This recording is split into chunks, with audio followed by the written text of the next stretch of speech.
Welcome to the speaker series for the Hoover Institution's project on China's global sharp power. I am Glenn Tiffert, a Hoover Research Fellow and co-leader of the project along with Larry Diamond. Today our guest is Sarah Cook, a close observer of China whose work I've long admired and used in the classroom. Sarah is Research Director for China, Hong Kong, and Taiwan at Freedom House, where she directs the China Media Bulletin, a monthly digest in English and Chinese providing news and analysis on media and freedom developments related to China. She's the author of several special reports about China and the freedom of conscience, including Beijing's global media footprint with the National Endowment for Democracy this year, Beijing's global megaphone last year, and the Battle for China's Spirit in 2017, a report about China's policies on religious freedom. She has served as an NGO delegate to the UN Human Rights Commission as well. Sarah, we're delighted that you could join us today. Towards the end of the program, Sarah will take audience questions. Please submit them using the Q&A button at the bottom of your screen. And with that, Sarah, the floor is yours. Great, thank you very much, Glenn. And thank you for the invitation and the opportunity to speak about this topic. So what I was going to do in the time in my initial presentation is to first talk very briefly about really the evolution of the regime in China, within China, because I think that really helps explain what we're seeing happening internationally. And then specifically talking about some of what our research has found in terms of the way in which the Chinese Communist Party and various related entities are influencing media and information flows outside of China. And in the latter part, I'm actually going to talk about the pushback and some of the responses that we've seen, particularly from non-governmental actors, because I think there's some really interesting and hopeful dynamics there. And lastly, I'll end with a few thoughts about where we go next. So to start, I think as we look from the outside, I think there's a real sense that the Chinese regime and the Communist Party under Xi Jinping are becoming more aggressive internationally. But what people who might not follow what's happening inside China so closely, they may not realize how much authoritarianism within China has expanded over the last decade in particular. And we at Freedom House were best known for kind of giving scores to countries on their level of freedom and have long assessed China. And of course, China has long been ranked in the category of quote, not free countries. But again, I myself recently went back and looked at some of the scores for China over the past years, and was actually really surprised how much, you really see in the scoring that it's changed. So just to give an example, back in 2012, Freedom House on our Freedom in the World survey that looks at political rights and civil liberties, China was rated not free and received a score of 17 out of 100. So as you can see, that's pretty repressive already. But actually, if you look at the most recent edition that covered 2020, China scored a 9. So we're looking at a country and a regime where that was already highly authoritarian, highly repressive, and over the last decade has become essentially even half as free as that low level of starting point freedom was. I think our assessments of internet freedom have similarly found a similar decline from around a 17 in 2011 to a 10 in 2020. And so I think even those numerical dimensions, they reflect, but they don't fully capture the qualitative change. This change that so many people inside China and so many scholars and others who have been traveling in China and working, know people in China have felt, which is this closing of space. How many things that used to be on the safe side of the red lines are no longer that. And the punishments are extremely harsh.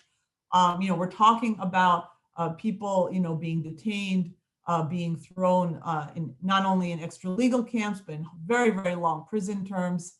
Again, for things that previously were tolerated, and people who have built careers, and we're not just talking about necessarily Uyghur Muslims, but human rights lawyers, other members of religious communities in China. And so I think that's really important to keep in mind as we see how China and the Chinese Communist Party's behavior is changing internationally. And I think one of the things that we see, structurally in China as well, and this has been amplified since 2018, is the role of the Communist Party itself in China and in its system, including in the media system, and the extent to which the Communist Party's propaganda department and the state media are really under the grasp of the Chinese Communist Party. And so I think we're seeing that reflected in the regime's activities abroad. Some of this precedes Xi Jinping, certainly, but I think we've seen under Xi's leadership a much more aggressive international stance and a real prioritization being given to enhancing the global reach and influence of Chinese state media, of the United Front Work Department, and of various other ways in which China and the Communist Party are able to exert influence abroad. And I think it's that broader context that the main topic of our conversation today, which is the media space, really fits in. So, and looking at what's been happening, kind of the evolution of the impact of Beijing's influence on the media space, I think the reality that we're at right now is that you really do have hundreds of millions of people around the world and in multiple languages who are consuming news and information influenced by the Chinese Communist Party, influenced by their narratives, by their direction, sometimes specific content, but sometimes just being able to set the terms of what's off limits, without often being aware of the party state origins or influence. But I think one of the other things when we look at this phenomenon is that really is truly global. I mean, really no market is too small. And in some ways, that's really to the credit of the Chinese government and Chinese officials in really taking into consideration global audiences and wanting to influence them. And so if you look at whether it's the Ned Report or the global, Beijing's Global Megaphone that I had written and Freedom House had published in last year, we have examples from places like Papua New Guinea. You see linguistic diversity of specific campaigns related to Serbia, Italy, languages that are spoken by relatively few people if you look at the global spectrum. And so I think that's one of the things to really keep in mind, that this is very much a global phenomenon. I think the other thing to keep in mind is that I think often when we think about Beijing's global media influence, right away people think about Chinese state media's expansion. And that's absolutely a part of the toolbox and a part of what is happening. But I would argue that it's actually, not only the only dimension, but I would say it's arguably not the most disconcerting or the most important element even.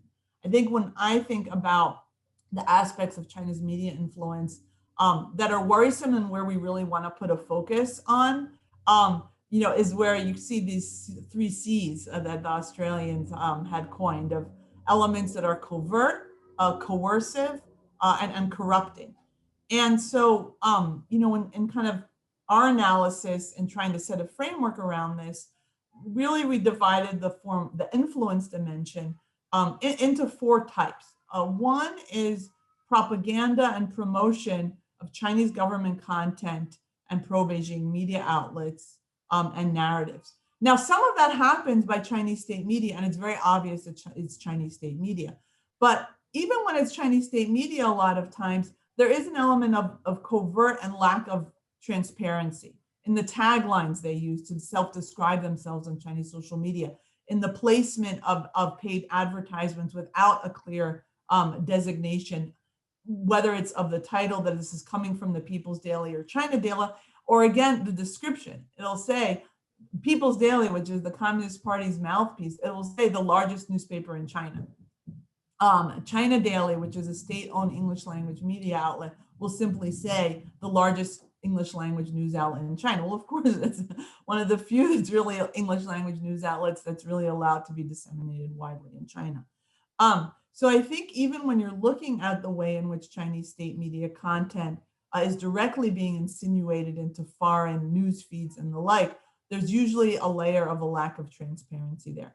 But then you get into there's a whole spectrum where you're getting into the purchasing of stakes and how that influences, ways of influencing journalists, influencing and co-opting media owners, co-productions, various different levels of insinuating content and pushing particular narratives that are deemed as favorable or desired by Beijing, but where the footprint is much less clear.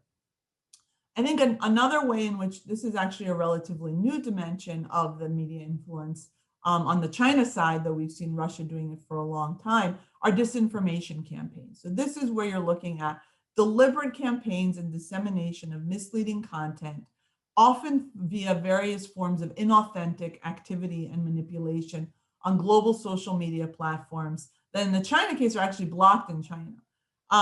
And that's something I'll talk a little bit more about in a minute, but that's a much newer phenomenon. That's something that before 2017 wasn't really happening. And I think over the last year or two has really accelerated quite a bit.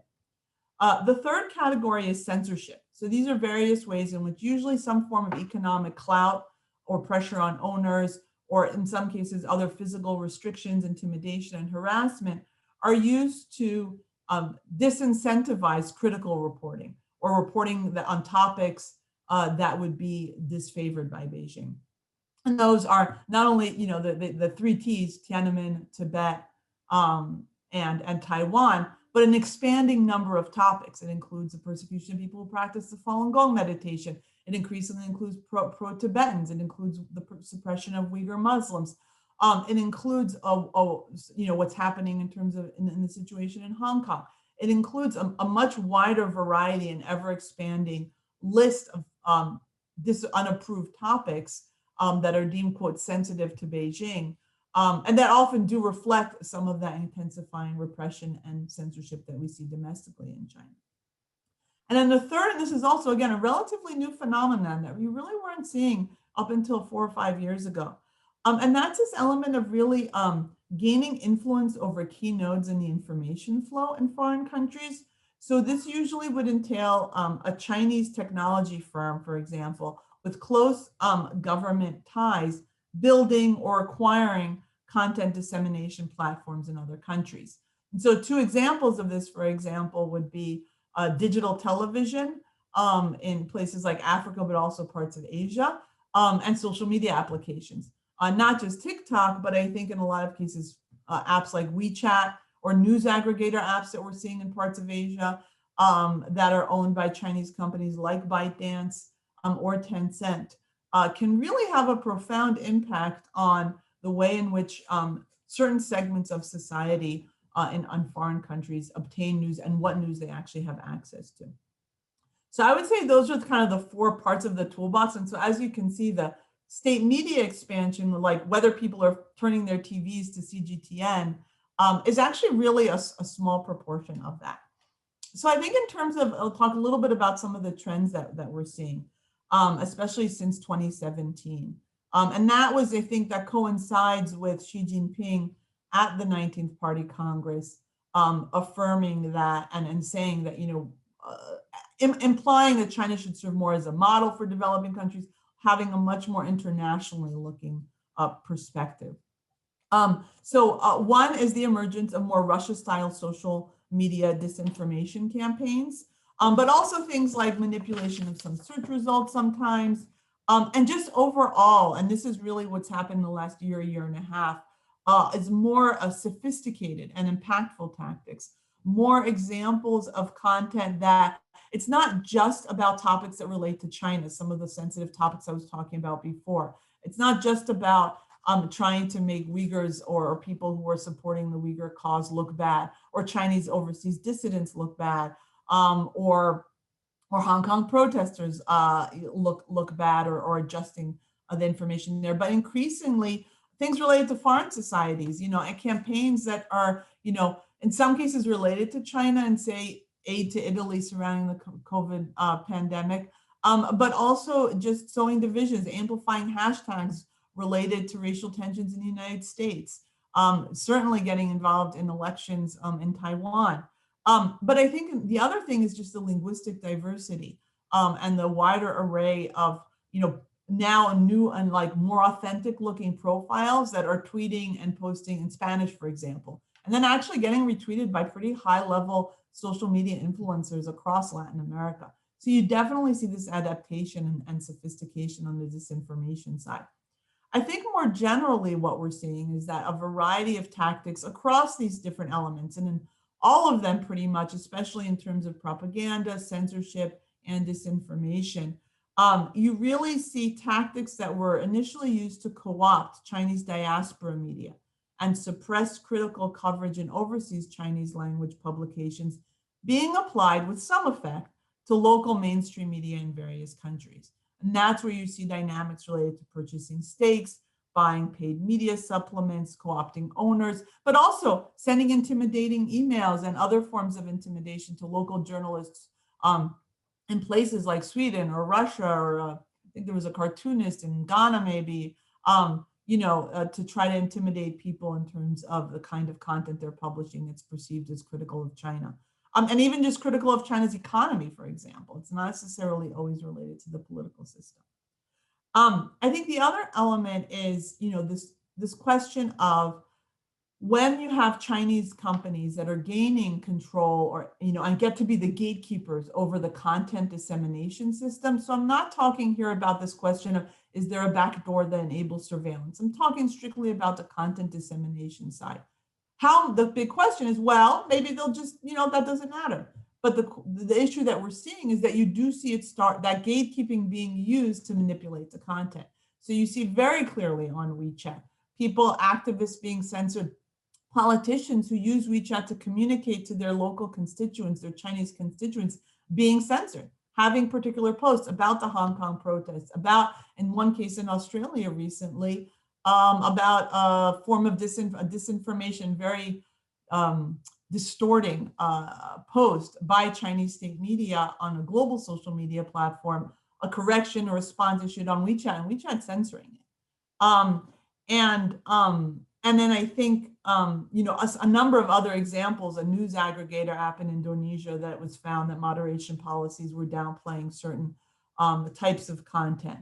And, in the WeChat case, like there are, Chinese diaspora media that are more independent just can't get accounts. Or even the ones who have accounts have to be very, very careful about what they post because they don't want to be shut down.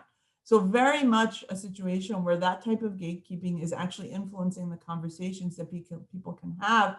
And not only among the Chinese diaspora, but in other cases and other languages too, although there is definitely a lack of research and investigation in this space. That is one of the places that would be great to learn more about. So kind of taking all of this, so what's the actual impact? So how good is China at actually shaping global public opinion? So this is really interesting because I think it's changed. I think when we think about impact, there's a couple of different dimensions. One is the question of public opinion. I think the other is more of this kind of democracy lens and an institutional and press freedom lens of whether they succeed at changing hearts and minds. There's actual real impact on the space and on what people can do in foreign countries that are being constrained by the Chinese Communist Party. But first on public opinion. So the answer is really mixed.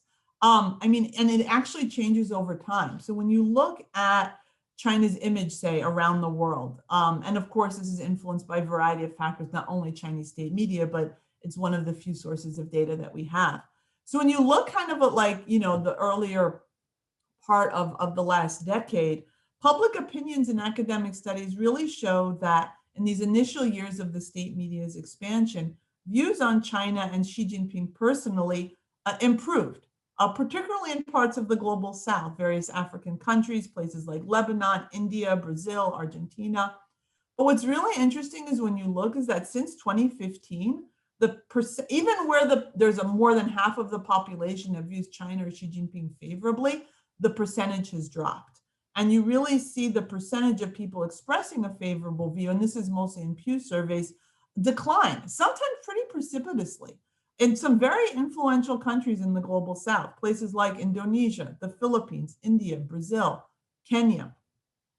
And it's obviously hard to isolate the precise cause, but it has coincided with this greater international aggressiveness in the South China Sea. So that certainly influences views in places like the Philippines, the program of mass detentions in Xinjiang, which has affected, say, views, say, in places like Indonesia. And of course, the dramatic decline and repression and change in the status and handling of Hong Kong. And then, of course, COVID came along, and that also, particularly the initial cover-up in Wuhan by CCP officials, has hurt views of China and Xi Jinping even more. But what's interesting, I think, when we look at the question of kind of how much can they frame the narrative, is sometimes very specific questions. So for example, there was this really interesting survey conducted about this question of the origins of the coronavirus pandemic. And you see a survey of 26,000 people in 25 countries, this was late last year, that found that the overwhelming majority of respondents said that it was initially detected and originated in China. And this isn't just, the European countries or the United States. This is countries like Nigeria, South Africa, Saudi Arabia, where you might expect that China's influence on the media space there might be greater, and there'd be less skepticism. But this is despite persistent efforts and campaigns, including using inauthentic accounts, and these wolf warrior diplomats on Twitter to really try to deflect blame and to relocate the virus's origins to the United States, to Italy, or to elsewhere. So that's like a really specific campaign that has run into very real hurdles in terms of kind of the acceptance. There's other examples but I can talk more about that if people are interested. But I think the other aspect in terms of not just public or journalistic opinion, it doesn't really tell the whole story when we're thinking about impact. Of equal, or I would say even greater significance, are the more subtle ways in which Beijing has successfully insinuated content and economic leverage to influence foreign media markets or constrain space. So you see content sharing agreements signed by Xinhua News, the state-run news agency, or other partnerships a few years ago, now really starting to bear fruit, where a large proportion in some countries or in particular media spaces of information about China is actually being dominated more by Xinhua News, where the coverage of the political downsides of foreign investment or lending are being stifled in certain countries, or media outlets are less likely to cover it, where specific disfavored outlets, suffer from, or journalists, threats or financial repercussions if they report, or because they had reported critically related to China. And the very real impact on the Chinese diaspora and the kind of news and information that Chinese people speaking communities outside of China, it's not only information about China, it's information about their own countries that really can be quite severely limited. But I always like to end on a positive note. So I think the other really interesting thing is the shifting tide. And I think the recognition by both the democratic governments, and others in the media and information sector about the very real problems posed by this type of activity, and an effort to respond. And so I think you see some legislation efforts, some regulatory action. I think sometimes what we're seeing now, and this is the balance, and I think the conversation that really needs to be had with more nuance, is sometimes there are very blunt policy instruments being deployed to deal with very real threats. And so WeChat is a problem. Blocking WeChat in China entirely is not probably the most proportionate and appropriate response.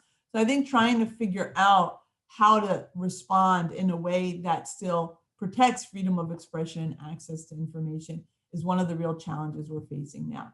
But I think besides the governmental response, and this was really a focus of the paper that I wrote for the NED recently, is in the non-governmental sectors. Actually, there's a lot of things that are happening or that could be done by people in the media and the civil society and the technology sector to respond. And it's really interesting. So for just to give a few examples, we've seen a number of prominent US or UK-based news outlets that have discontinued paid advertorials from Chinese state media in the last couple of years. In Argentina, there was one incident where there was a Chinese agent trying to spread a defamatory disinformation with some COVID intersection, but basically defaming and claiming that people who practice Falun Gong, including local people in Argentina, could pose some kind of a health risk. And at least 3 Argentinian news outlets rejected it. So you do see this kind of awareness and pushback by local journalists and editors. In Thailand and Sri Lanka, local journalists publishing in-depth reports about China's media influence. So a lot of what I know is actually the result of people on the ground in different countries being able to follow and expose and research some really interesting data analysis by like an Italian journalist and a data company that does social media data analysis that showed some of the disinformation and hashtag manipulation campaigns surrounding COVID in Italy. So I think it's just really interesting that you see both individual reporters and in some cases news outlets being really innovative and aware and pushing back. I think a whole slew of research institutes, technology firms, cybersecurity firms, unveiling the details of these types of disinformation and manipulation attacks. In the technology sector, you do see companies like Twitter, Facebook, and YouTube dedicating resources and taking measures to respond to and identify inauthentic activity linked to China, but also labeling Chinese state media accounts. And one of the interesting things, the China Media Project actually did an analysis and found that after Twitter started labeling Chinese state media accounts as being state affiliated, there was about a 30% drop in engagement. And so I think those kinds of actions that enhance transparency for the users and make it harder because there is a natural skepticism among both journalists and a lot of users around the world to Chinese state government sponsored content, which is of course why the Chinese state media and other related actors try to obfuscate that connection. So making that connection clearer to readers can have a real impact in terms of its circulation, in terms of the impact on news consumers, or at least just news consumer awareness. And then you've got some really interesting civil society, just more engagement. Advocacy campaign, Safeguard Defenders has done a really interesting and quite effective so far, I think, campaign of surrounding initially the forced televised confessions and the fact, again, that these are not just being aired in China to Chinese users, but internationally via some of these news outlets and Chinese state media. But other elements of, and in some cases it's been regulatory action coming, say, from places like the UK, where there's a violation of the actual regulations. But in other cases, it's just, becoming aware of this and local carriers deciding that they would prefer not to have a station that's airing this kind of content be part of the package that they're offering. So I think there's a lot happening, and some things that are happening are also very cross-sectoral. Taiwan's government, together with technology firms, civil society initiatives, companies like Line, really had a very coordinated kind of multi-stakeholder effort to deflect a disinformation campaign surrounding the January 2020 elections there. That is really, I think, has a lot of lessons to be learned, for others, countries, and even other non-governmental actors that are thinking about this space. But of course, sometimes these are effective, but there's definitely more to be done. And I think when we're looking at this space, look, every democracy or semi-democratic system, in addition to the more countries at the more not free end of the spectrum, have a host of domestic concerns, challenges, and regulatory debates surrounding press and internet freedom. But compared to just 10 or 20 years ago, the reality is that China and the Chinese Communist Party and all of that authoritarian baggage that comes with that is a very real player in pretty much every media system on the planet.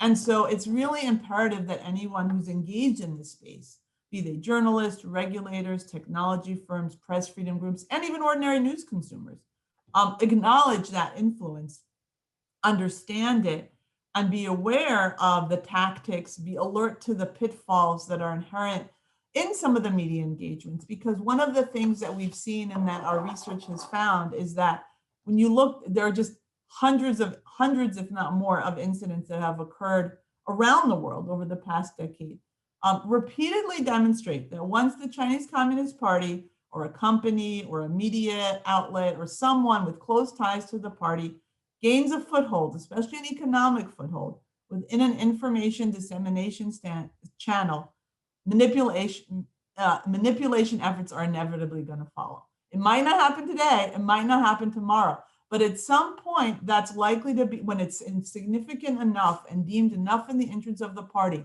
the way in which the party is able to exercise control over these actors because of the domestic system in China, can be activated as soon as that test case or that red line shifts. And so it doesn't mean that there shouldn't be any kind of engagement, but it needs to be open-eyed. And it needs to be open-eyed at the beginning. It needs to be more consciously involving some of the safeguards that could potentially be put in place to protect for when that activation happens, because at some point it will happen. And I think as people think about it, what we see happening as part of the adaptation is that, you know, you have to think about what maybe your red line is, because maybe for some people, you know, it might not be Tiananmen Square. Okay, so there, you know, maybe that's not the issue that really moves me as unjust as censoring or restricting content on that is. It might not be Tibet. Maybe it's the Uyghurs because somebody's Muslim or it's a Muslim majority country. Maybe it's other believers like Christians, or it's a campaign against Falun Gong. Maybe it's related to when it starts to affect the domestic politics of your own country, where you're starting to have political candidates that are where information about them is being amplified. Maybe it's about racial tension. And, you know, a lot of the disinformation, it might not favor one candidate or one side or another. It's just it's very Russian-esque that way. It's kind of to sow more chaos and division and undermine social cohesion. So thinking about kind of like, what's that red line, and what are eventually that red line will be crossed, very likely. We don't know when. So how do you put in place the kinds of safeguards so that when that happens, you're able to, you know, protect the freedom and democracy and the human rights and freedom of expression and journalistic integrity, you know, in your country or in your media outlet that you very deeply care about. And so I think that's really the thought process that a lot of people are going through right now. And there's a lot of answers that we're all still trying to figure out.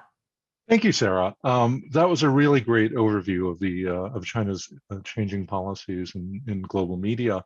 I wonder if in our conversation we could begin a little closer to home before branching out globally, and that is many of the vulnerabilities and pathways that China exploits in global media markets and domestic media markets are, it seems, different versions of local vulnerabilities. You know, the economic model of media has changed so fundamentally in the last 20 years. And we know that domestically here in the United States, we have tremendous problems with truth, legitimacy, credibility of traditional media sources and new alternative media sources that have inflamed local divisions and created some very fraught circumstances and events in our recent history.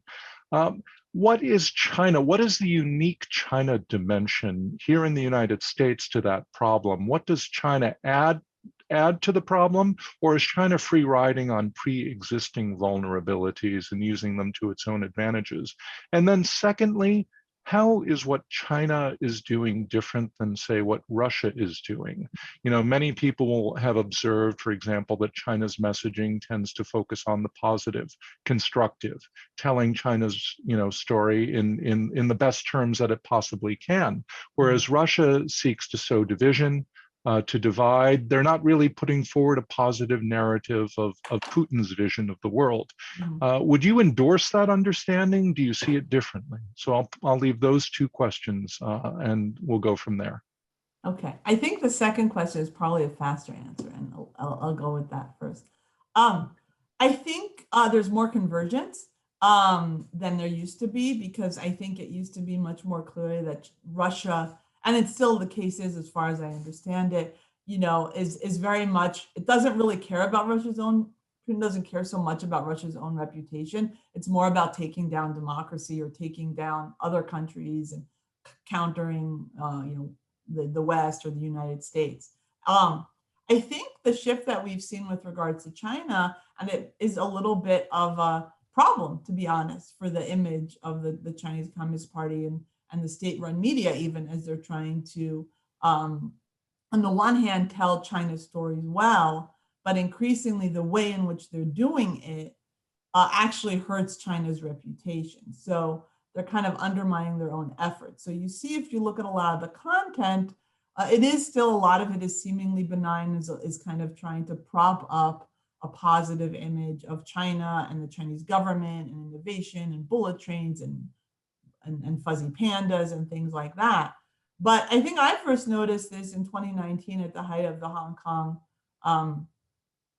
protests, and it's kind of jarring, but you kind of going through like CGTN's, the international arm of the Chinese state broadcaster CCTV on Facebook, and you see again these kind of this fluff. I would say that I would say that's public diplomacy. If that's what they want to put out there, I think that's less of a problem. And then suddenly you see these videos that are like likening Hong Kong protesters to like ISIS, because there are children protesting and ISIS has child soldiers and everybody's holding grenades, and then they saying like proven falsehoods that like someone's holding a grenade launcher, but it's really actually like a water gun or something like that, that is really jarring. But this basically, I think, was the beginning of this shift. And then I think you see that even more so with the wolf warrior diplomacy, and especially during COVID, where there's been such an effort to like spread deliberate conspiracy theories about COVID originating from a US Army base and was brought to China by the US military and things like that, that I think is a very clear shift in tone. And I think that combined with, again, this emergence of tactics that are much more clearly covert or are coercive, that again undermines in just the way that the CCP and related actors are going about trying to influence global media, actually undermines their own messages. And I think that combined with, again, their own actions at home, including, tearing up international agreements and crushing democracy and political freedom in Hong Kong, as well as campaigns like what's being done to Uyghur Muslims in China, again, undermines that story in and of itself. And so I think that actually poses a real challenge. I think at some point right now, they're trying to play both sides. And I think you do see a difference, I would say still, probably between some of the content and narratives and tactics that in the kind of the global north versus the global south. And even in terms of the audiences. I mean, when I was looking at some of a couple of years ago, at some of the ads on Facebook promoting Chinese state media, and it was very deliberately geared towards the global south. So like CGTN Française was doing these ads, and they were targeting French speakers in Algeria, Morocco, and Tunisia. They were not trying to promote the page to people in Brussels or in France or in Paris. So I think there's also a little bit more sophistication in terms of the division of audiences sometimes. Right. The first question related to the US. So I think first of all, and I think I was maybe able to articulate this a little better in the NED paper, but I think part of the way of thinking about this idea of how do you kind of deal with the challenges that this activity from China and the CCP pose for media freedom domestically is one, yes, just looking at the existing vulnerabilities and just the general work that goes into strengthening and closing those loopholes and strengthening our own media ecosystem. I think at the same time, also actions that might be taken with regards to China can serve as that, even if that's maybe the push, can serve to actually strengthen the system, either from foreign influence or other elements of like cross ownership. I mean, if because of ownership concerns surrounding China, there are new rules that are passed related to media ownership generally, and that expands the level of transparency, for example, surrounding, say, oligarchic control or corporate control over media, then that's a good thing. That's even if the catalyst was perhaps the more national security concerns surrounding a Chinese influence. So I think that's one thing. I think in the US, it's a little tricky because I think there's a few things. I mean, I think one is, look, there's a lot of ways in which even despite all the work by journalists and media, the Chinese government does restrict the information we have about China. They kicked out pretty much most American foreign correspondents. I mean, that's one of the real changes in the last few years anyway. The Chinese language media is where they really have the strongest foothold. I mean, going all the way into like advertising agencies that will not advertise in certain, there'll be on this question of who can get a WeChat account or not. So I think that element, even if it's a relatively small proportion of the population, is where there's a very strong a foothold.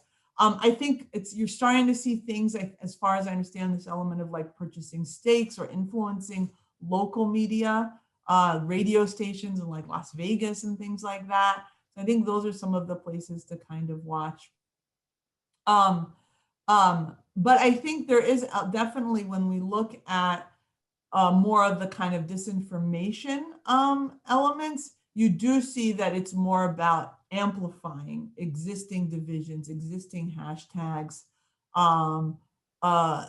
groups and views on kind of the extremes, and trying to bring them into more of the mainstream or amplify them. And so actually one report really interestingly recently that Graphica did was looking at some campaigns. And like one example was a video that was later debunked, that seemed to indicate that someone was burning ballots. This was in the aftermath of the election, and was tweeted by a social media, tweeted pretty widely. And they were actually able to trace that the person who got retweeted, like, it actually originated from 2 Chinese linked accounts. And they had kind of planted this. Now, that wasn't the only video, obviously, but I think you do see an effort there where there's a situation of trying to amplify of the existing kind of chaos. And I think right, and this was the U.S. election, really around the U.S. elections, yeah. Right, and called into question the legitimacy of the results and the authenticity of the ballot and all of that. So I think, that's right. Yeah, so I think there's definitely, they're building on what exists, but sometimes injecting things that are of their own priorities. You know, so much has changed too with respect to wolf warrior diplomacy and the messaging of China in the last couple of years, especially because of COVID.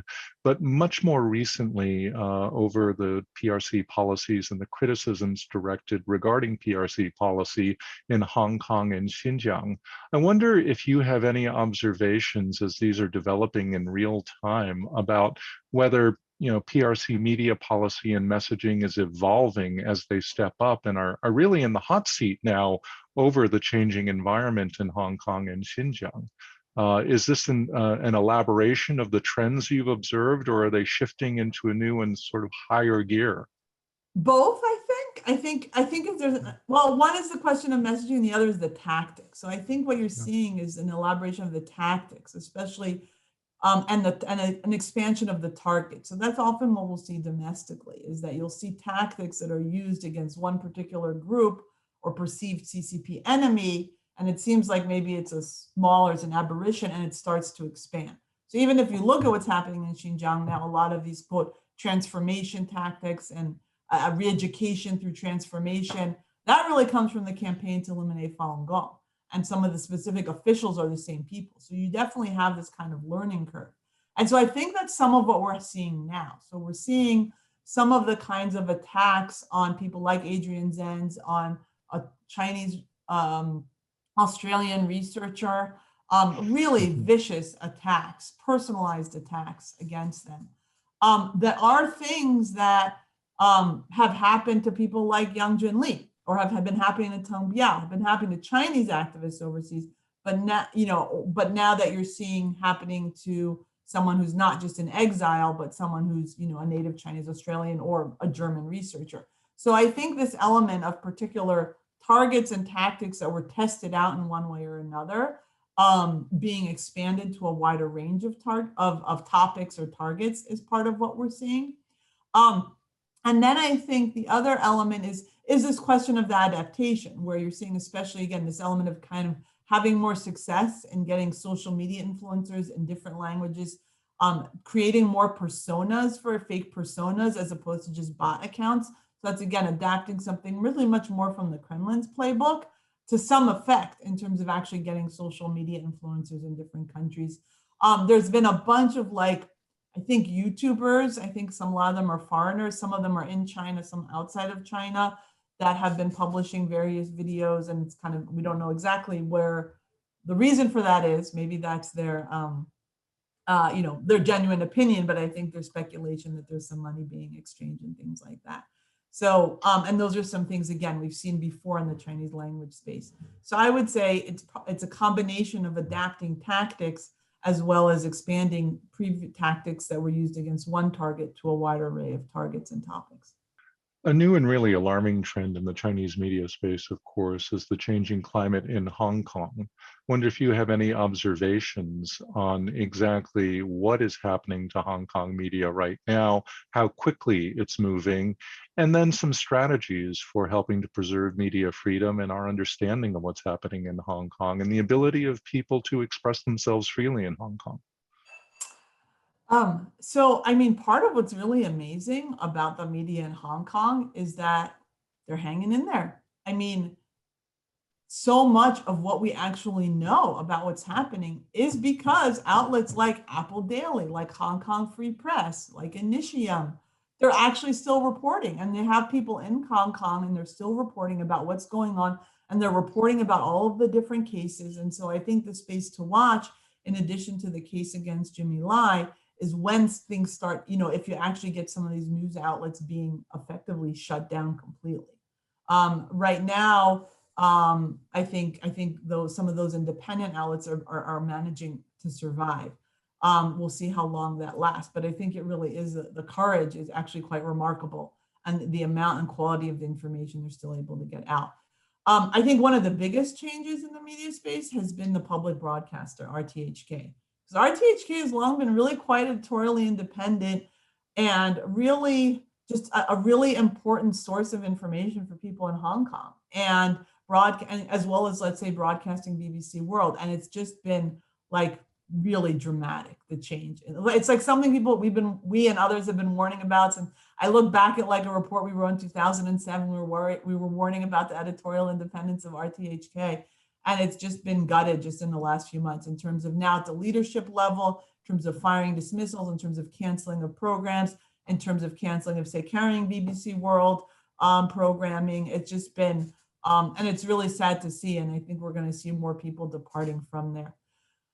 In terms of what can be done, it's really tricky. I mean, I think a lot of the efforts that are being done in terms of very real efforts to welcome Hong Kongers who are fleeing, whether it's for asylum or for other, is really commendable. And you have a lot of countries thinking about that. You have a lot of Hong Kongers like creating new civil society groups to assist people who are leaving. I think if some of these news outlets are shut down, you may have people leaving, and I think trying to see how to keep them online as much as possible on external servers and the like.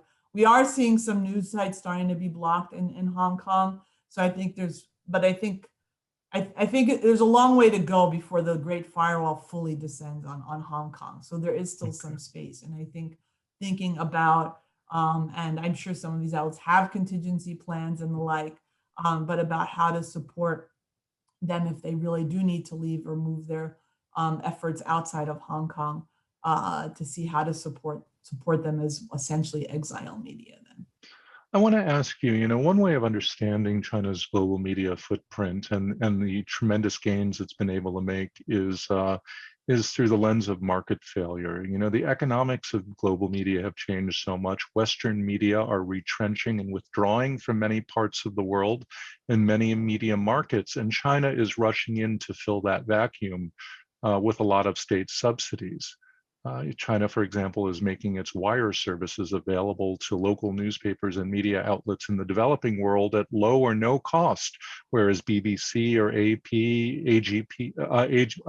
APF are extremely expensive. And so just the economics of it recommend going with the free China service. And perhaps if you're an editor in Lagos or in Karachi, much of the international content looks similar enough that you can run it.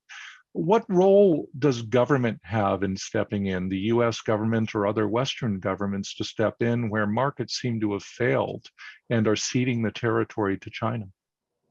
Well, two thoughts. One, from some of the bit that I've seen, I wouldn't underestimate the sophistication of the local editors. And so I think that's where, and this relates to the second point I would say is, I think this awareness raising and making sure people understand what this content is and where it's coming from and how it may be different is useful. At one point, I was looking at a Kenyan online newspaper, and and that had one of these deals with Xinhua. And basically for local news, they were using their own news. For actually internationals or news about what was happening in China, they were still using, say, Reuters and AP. They were mostly using Xinhua News for Pan-African news. And in some cases, again, there's some really good stories that Xinhua might pick up. So I think there's definitely some nuance there in terms of how this content can play or can actually be used. But I think for the role of governments, I mean, one, there is a huge media development industry as part of the overall international aid and democracy support. And I think thinking more consciously about how to mainstream the CCP factor into that, into training programs, into media literacy programs, into financial support to maybe subsidize being able to either have an individual reporter on the foreign desk who actually covers China and Asia, has opportunities to travel, something along those lines, is, receives a grant to go to Taiwan and China from maybe another government, some kind of fellowship opportunity, as opposed to only a junket being sponsored, say, by the Chinese government. And I think even in terms of press freedom advocacy, making sure that local press freedom groups have some of the capacity and the knowledge to deal with this, and not necessarily as like kind of pulling out a separate kind of China program, but because I don't know that that's so effective. And I think you do see some of that happening, but really more like if you're talking about media literacy and different types of sources of information, making sure that people know what People's Daily is and know what Xinhua News, and that can be very small. It's not just knowing that it's Chinese state media that's owned by the government, but even just like that little bit of like the degree to which the content is so tightly controlled and they get daily directives from the Chinese Communist Party. That little bit can really have a real impact on people's awareness. And I think in Taiwan, we've seen this more goes to kind of the element of detecting disinformation, but there have been some real successes, not only with young people, with older folks, because I think one of the issues in Taiwan is that it was more the elderly who were being more likely to be influenced by some of the disinformation circulating that was coming in from China. So I think just consider as a holistic form of kind of media development, looking at where the CCP influence element should fit in and can fit in sometimes fairly affordably, to really help add that as one of the forms of concerns or threat, not the only one, because again, so many countries there are, arguably more urgent press freedom issues, but it is something, and it's something that's just going to get bigger and bigger, honestly, in the years to come. So I would say that for that, the whole kind of media development donor sector, that's a really important thing. And then again, in terms of like, fellowships and opportunities and all the things that are already being done to support investigative journalism, and media just in general. And I think some of this actually goes also to private philanthropists, because I think it's not just donors. I think if you're somebody who's concerned about, this is what concerns you about some of the offshoots, I guess, of the weakening economic model here in the United States or in your own or in another country, say in Europe, thinking about, what could be done to shore up local media and foreign reporting and knowledge and information, and to, again, both close vulnerabilities and just enhance awareness, because it does go a long way. Before turning over to the audience Q&A part of our program, and I encourage you in the audience, if you have questions, to file them in the Q&A, I want to give Larry Diamond an opportunity to pose a question. Larry. Well, thank you, Glenn. My question follows, and thank you, Sarah, for this great presentation, directly on the discussion of the last 5 minutes. The problem with the media ecosystem in so much of the global South is, first of all, it's being battered by intolerant and authoritarian states. And second of all, because of that political pressure and just because of the economic exigencies, it's really financially strapped. You've already pretty much expressed this dilemma. And so I heartily endorse what you're saying about international donor support, public donor support and private donor support. But there's been a concrete proposal made by Luminate in London, part of Omidyar Network, to create an international fund to support public interest media around the world. And I'm wondering if you've seen that and if you think that kind of concept might help level the playing field and bolster the willingness and ability of media in the global south to resist the lure of free Chinese content and other kind of Chinese blandishments. I actually I'm not aware of that particular initiative, but overall, I think that makes a lot of sense. And I think, again, I think the role is two-sided. I think it's one, enhancing the resilience that you want to enhance anyway, to strengthen the media ecosystem and to allow for more independent quality journalism to reach audiences.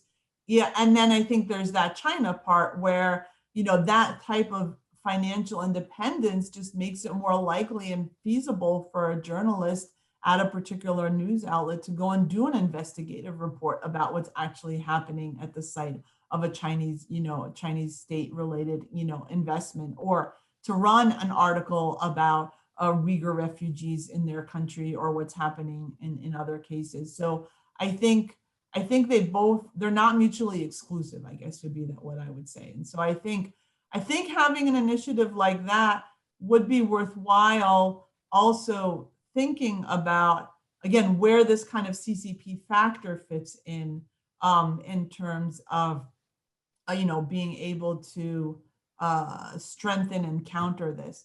I think the other thing I would say, and this relates, and I don't know if a fund that was just say to media would go, is again in the media regulation environment, because I think a lot of types of things that would relate and would help with regards to transparency, investment, cross ownership, are things that in a lot of cases in media environments, it's really good policy to have, but you may not have in a lot of countries. And so, or they may not be enforced. So, I mean, I think it can range from certain kinds of investment scrutiny, transparency over ownership, rules about who can own, whether publishers can also own content dissemination channels, which again, protects against, say, like oligarchs, domestic local oligarchs, as well as some kind of Chinese company, or what we're seeing in more places is the two come together and you have a local business person with strong ties or incentives with China who buys a local media, and you start to see the coverage related to China shift. So I think there's that kind of regulatory dimension, as well as the shoring up of the media. And then the other thing is, like, I mean, part of it is that part of what China is, it is undermining competition. So I think if you want to look at it, this question of market competition, and that's what you really see when it comes to the censorship, and you see ads and things like that, that you might have a Chinese language news outlet whose content, especially when you look online, is actually more appealing and more popular and better journalistically than some other outlet. But because of these various other factors that play into it, they're having to survive on like Google ads and clicks, as opposed to being able to get like real ad revenue. So, I mean, I think that's the other thing, is even for companies and for advertisers to think about, again, if this is an issue that's important to you, if this is something that you're concerned about, like, how do you actually also help financially support outlets that you feel are doing a good job in this space? And that's actually been a real phenomenon in Taiwan and Hong Kong. There's been especially in, as you saw more of the traditional media being co-opted and the ownership being co-opted, a whole slew of digital startups, often by journalists who, like veteran professional journalists who had left those other outlets. And, again, there's a certain economic dimension that supports this, but they're surviving on crowdfunding, a lot of it. And it's a lot of cases they actually don't want foreign donor support. But I think that it would be more palatable, say, for them to receive funding from some kind of global fund, like you were speaking of, Larry, as opposed to, say, the US government or the EU. I think that would be easier for a publication like that. But one of the things that happens is that then when they're not self-censoring, you get stories out in the open, and then even the more hesitant media actually have to cover it. Otherwise, it's very obvious that they're self-censoring on behalf of Beijing. So I think the kind of digital media startup, which, and can have a real effect as well. Substack for democracy, right? I want to pull a couple of questions from the Q&A and collapse them. Many people have observed that it's been a long time since Hollywood made a movie that was really critical of China. And many of those studios, of course, own major news divisions through which Americans get their news content. Have you observed any changing in the coverage of China that might reflect the economic considerations that those conglomerates have in selling their content to China? Is it actually filtering what we're observing in the movie space, filtering down into the news divisions? And then secondly, let's bottom line it. Someone would like to know, is China winning? Okay. Yeah.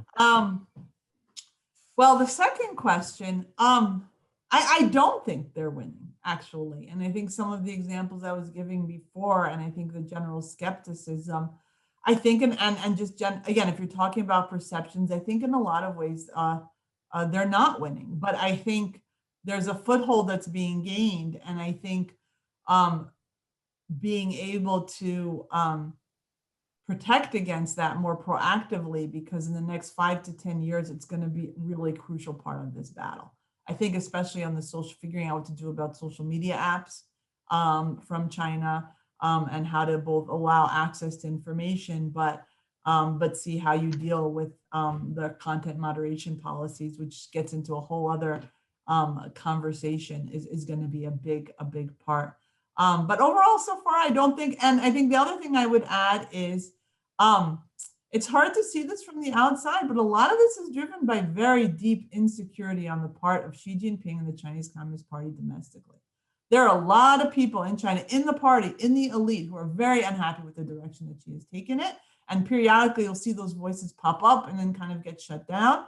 But one of the things, even like in the report I did on religious revival, repression, and resistance, there's a tremendous amount of grassroots resistance happening. As dangerous as it is, there's a real thirst for information. We published the China Media Bill in Chinese, and we try to reach people in China. And again, millions of people are still jumping the firewall, millions of people who really want better information about their own country and the rest of the world. And some of the basic foundations of the way the CCP has survived post-Tiananmen, Xi Jinping has completely undermined.